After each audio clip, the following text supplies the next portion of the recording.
sorry if you can't hear what I'm saying. I couldn't even hear myself. This is the loudest sound you could possibly conceive. And, as it turns out, the cleanest.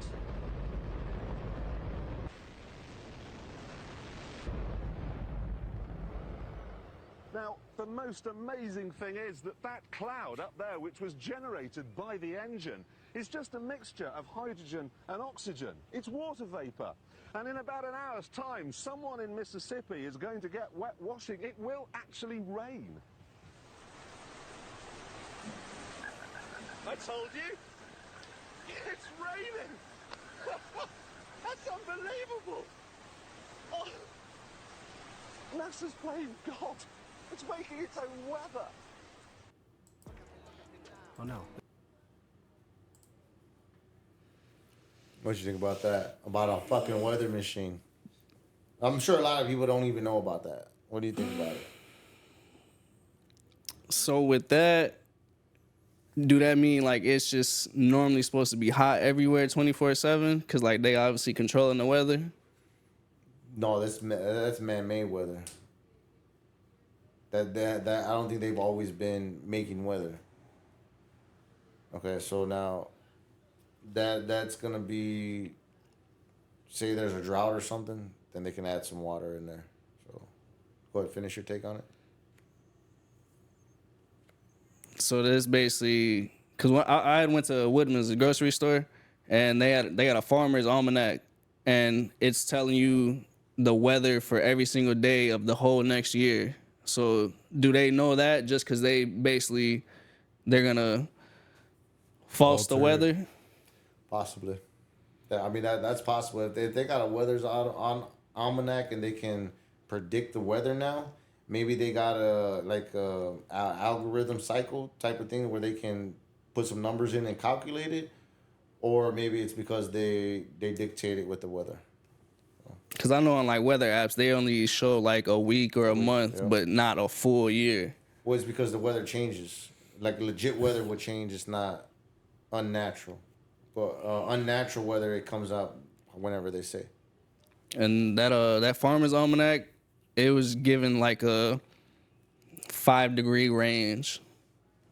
It was probably just averaging over the years. They probably get the average, and then that's why it's a over under. So say they get the statistics for like 20 years, right? And they see the average rainfall per year, so they can probably estimate how much it's going to be, give or take.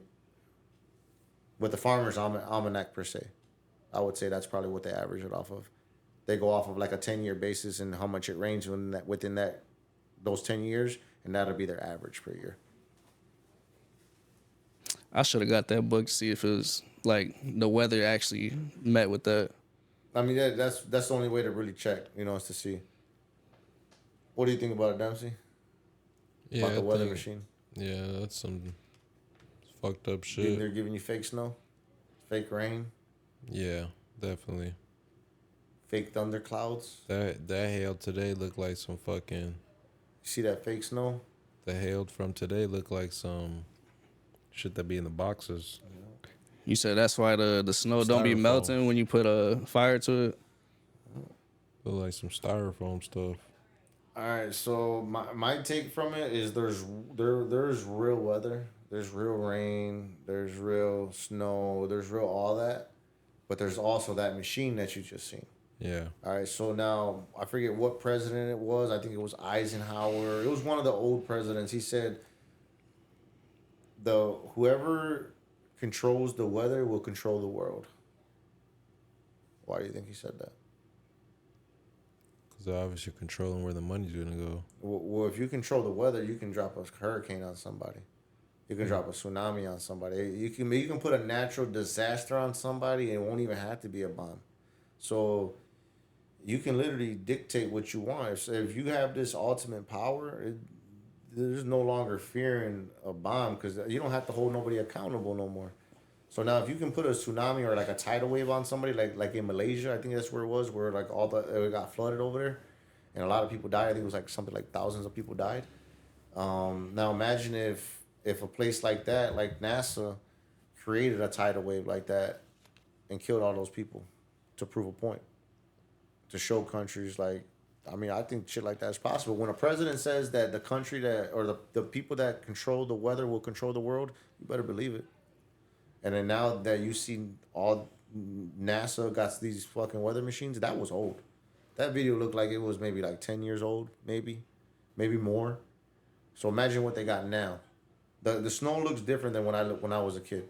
It's like a little bunch of little pebbles, like little BBs and stuff like that. I don't remember the snow being like that when I was a kid. I remember it being snowflakes. I remember legit snowflakes, bro, when I was a kid. I don't really see too many snowflakes. There are a lot of little pebbles now. Yeah. So I think the snow from today was from a weather machine. It also used to snow way more back then. Yeah. So that too, with the weather and climate changing and moving and stuff like that, I think they have to give certain places snow. Like if it doesn't snow here, a lot of insurance companies are gonna have to pay out money to the landscapers that got insurance money just in case it doesn't snow. So they'll get money if it don't snow. Every year these insurance companies pay out money if it doesn't snow. Because there's insurance for that type of shit. And instead of them paying out, don't you think it would be a lot maybe cheaper for them to start up this weather machine that they probably got to pay a little bit of money to? Hey, make it snow over there in this neighborhood. I'm in conspiracy theory talking at this point, but if they got the machine, what are they doing with it? Mm-hmm. So you think that's why they made it snow in Vegas? Yeah. That's why it snows in Texas. That's why it snows in certain places, because they got a weather machine doing it. Because, like, how you going to have it snow in the desert? It snows in Arizona in the mountains, in the hills. So I can see it snowing because in the mountains. that's so So high. I can see it snowing in the mountains, but like in the desert, no. I don't see it. Like in the rain, it only rains so much in the desert, and they could probably make it rain more in the desert now. So I can see the pros and cons of it. Like if it's a desert and they're trying to make an oasis out there and they need to send rain over there, well, let's make this hydrogen rain bubble and then send it that way. But how clean is that hydrogen rain bubble? Is it clean for it to rain on us? Is it acid rain? What is it? Yeah. Is it making us sick? What kind of particles in there? That's what I mean. Like, how safe is it? I'm not saying that it's wrong for them to do it, but how safe is it? You know, they already sprayed like the aerosols in the air with the chemtrails and all that. Yeah. Yeah, I think that's some crazy shit right there. I think that they need to I think the government needs to disclose more or less what they're doing with that machine, because that's NASA. That's funded by the government. They saying this was a rocket tester video. Yeah. After he just literally, the guy in the interview said it's a rain cloud. And what they're doing, do you believe the comments or do you believe what the interviewer guy is saying? I'm just going off what they post right here. Yeah, no. Some disinformation. Is the shuttle's fuel tank. It may only be 130 miles to space, but to cover that distance, the engines will use 500,000 gallons of fuel. Wow. And that works out at 2 feet to the gallon. Despite the cost, however, NASA does need to test these engines once in a while. So they built this place in the wetlands of Mississippi.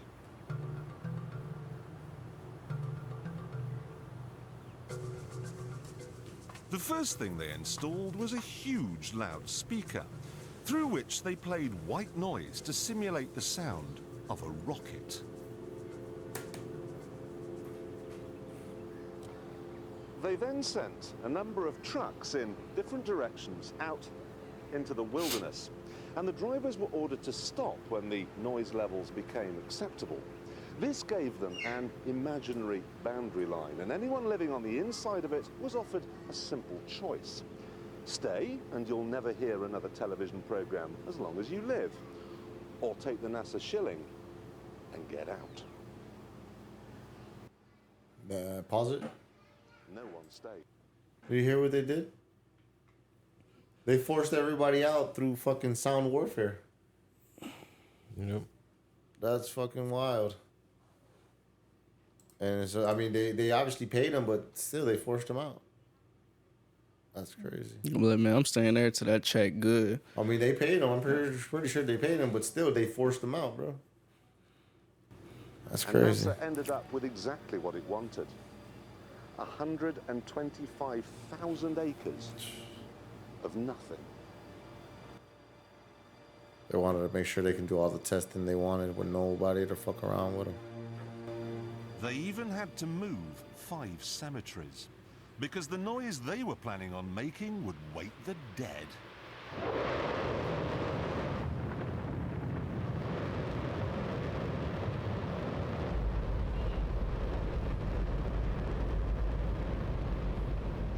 Don't worry if you can't hear what I'm saying. I couldn't even hear myself. This is the loudest sound you could possibly conceive. And as it turns out, the cleanest.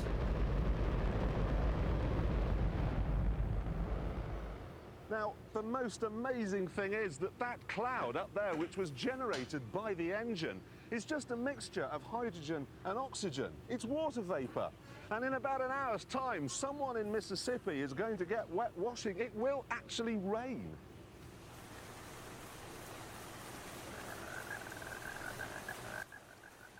So it's off the rocket tester. Yeah. That's unbelievable.